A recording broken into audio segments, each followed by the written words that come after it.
여러분들 지금 제 눈앞에는 바로 뭐가 있는지 아십니까?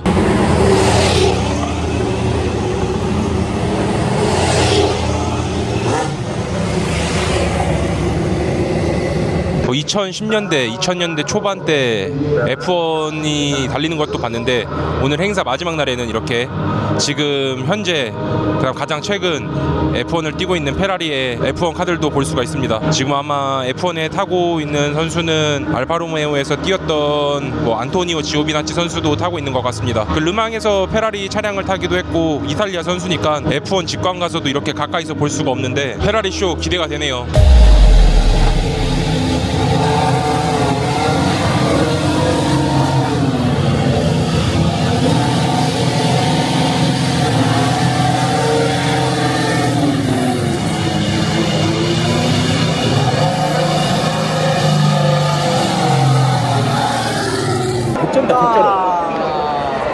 그거 뭐지?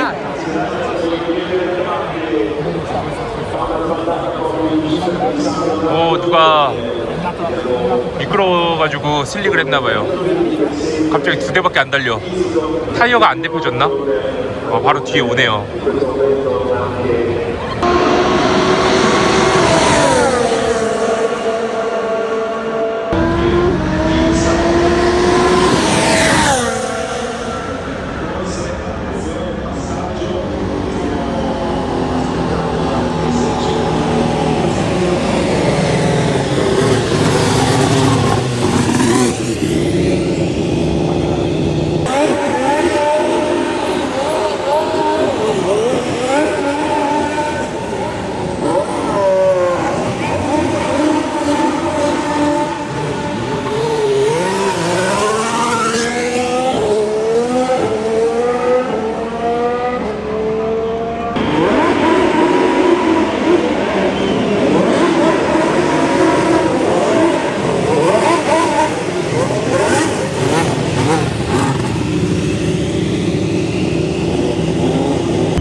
우승했던 자동차가 자국 브랜드고 이러니까 진짜 국뽕이 엄청 날 것 같네요. 그리고 저쪽은 현수막으로 그라치에 페라리 이렇게 써져 있네요. 내년에 제네시스도 WEC에 참가한다고 하니까 한국의 제네시스도 잘 됐으면 좋겠어요.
이렇게 메인 피트예요. 메인 피트에는 XX 프로그램에 촬영하는 FXX, FXX 에보, 599XX, 에보, FXXK 그리고 또 에보 이렇게 차량들이 진열되어 있는 걸 볼 수가 있습니다.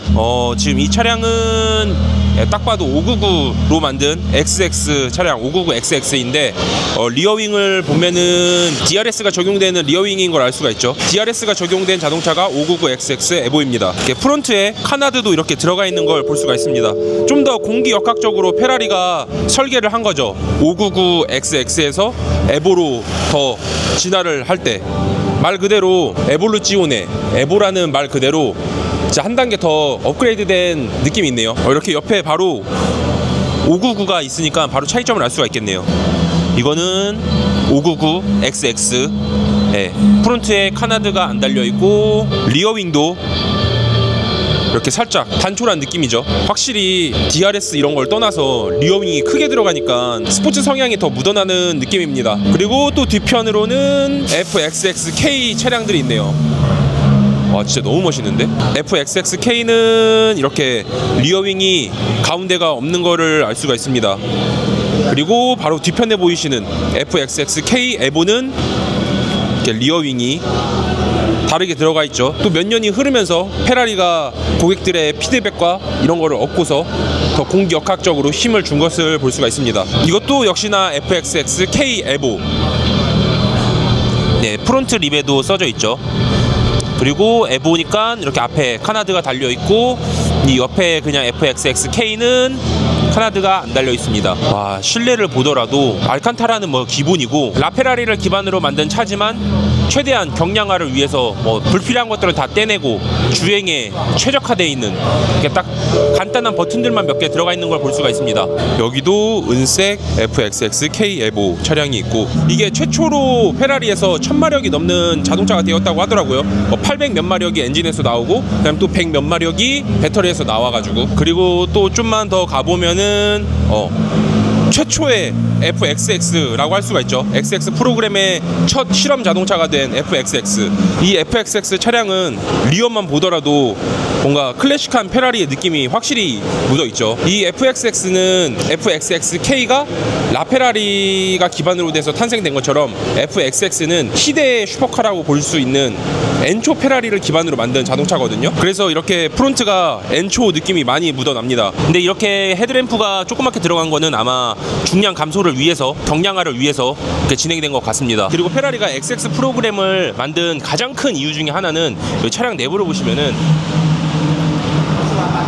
제가 어디인지는 모르겠지만 이 차량 내부에 그 모니터링 할 수 있는 게 다 설치가 돼 있어서 실시간으로 미케닉들이나 엔지니어가 운전자의 주행 습관, 그 다음에 차량이 어떻게 움직였는지 이런 데이터들을 다 축적한 다음에 그거를 페라리의 다음 차기 모델이나 아니면은 뭐 F1이나 르망 이런 데에 다 기술들을 접목한다고 하네요. 확실히 이런 걸 보면은 요즘 진짜 자동차를 다 떠나서 모든 카테고리 범주 내에 있는 사업이나 이런 것들이 다 데이터 싸움인 것 같습니다. 그리고 확실히 1000마력이 넘는 FXXK 에보 차량답게 엄청난 다운포스도 요할 텐데 프론트를 보면은 이렇게 엄청난 크기의 그릴을 따라서 공기가 유입이 되면은 이 엄청난 본네트의 구멍으로 공기가 누르겠죠. 속도가 빠르면 빠를수록 더욱더. 그래서 엄청난 다운포스를 형성해야 차량이 더 눌러지니까 타이어가 접지력이 더 생기고 그렇기 때문에 더욱더 높은 속도에서 코너를 안전하게 돌 수가 있는 거겠죠. 사실 빠른데 안전하다 이거는 뭔가 맞지 않는 두 개의 동사거든요. 근데 그런 거를 페라리가 하고 있다 라고 생각하면 좋을 것 같습니다. 와, 진짜 놀랍네요. 이 광경 뒤에 아저씨들 아줌마들 이렇게 다 있는데 예를 들어서 피렌체의 랜드마크인 두오모 성당에 가면 도슨트 투어를 듣듯이 이 피날리 몬디알리 이 행사도 도슨트 투어가 진행되네요. 와, 확실히 진짜 이런 걸 보면은 모터스포츠에 국민들이 얼마나 관심을 갖는지 알 것 같습니다. 하긴 페라리가 국산차인데 자부심이 엄청 나겠죠. 지금은 FXX 차량이랑 599XX, 뭐 FXX 에보, 599XX 에보 차량들이 달리는데 진짜 6000cc대 그 대배기량 12기통 엔진의 자연흡기, 완전 자연흡기 사운드를 바로 느낄 수가 있습니다. 반대편에 보면은 지금 599XX 리어윙을 보니까 에보 차량이 달릴 준비를 하고 있네요. 물론 회사가 지향하는 방향이 다 다르긴 하지만 페라리는 20년 전인 2005년대 FXX를 만들고 현대는 2005년대 아마 NF 소나타랑 투싼 1세대 이런 게 나왔을 거예요. 와, 동시대의 차가 맞는지 뭐 당연히 비교해야 될 그런 거는 아니지만 여튼 와, 놀라운 기술력이네요. 진짜. 차 들어온다.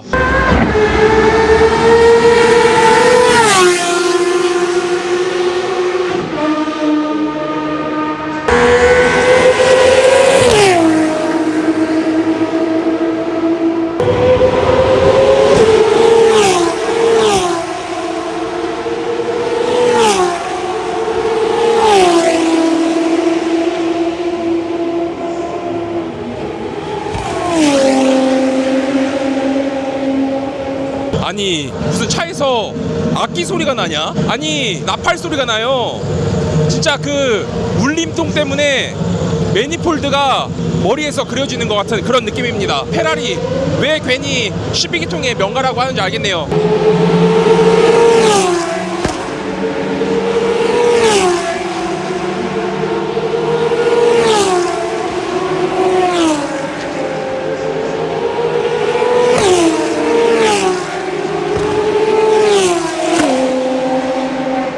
자, 이렇게 이탈리아에 와서 피날리 몬디알리 페라리의 행사를 다 담아봤는데 진짜 이 행사에 오면은 너무 좋은 게 뭐냐면은 자동차는 움직여야 제맛이잖아요. 근데 그런 정적인 박물관 같은 느낌이 아니라 계속 말씀드렸다시피 살아있는 박물관 같은 느낌이 나가지고 너무 즐겁고 꼭 한번 여러분들도 보셨으면 좋겠습니다. 그렇다면 이번 영상 여기까지 하도록 하고 다음 영상에서는 더욱 재미난 소재로 다뤄보도록 하면서 이번 영상 여기서 마치도록 하겠습니다. 89. 오늘의 정보는 어떠셨나요? 재밌게 보셨다면 좋아요와 구독 부탁드리겠습니다. 끝.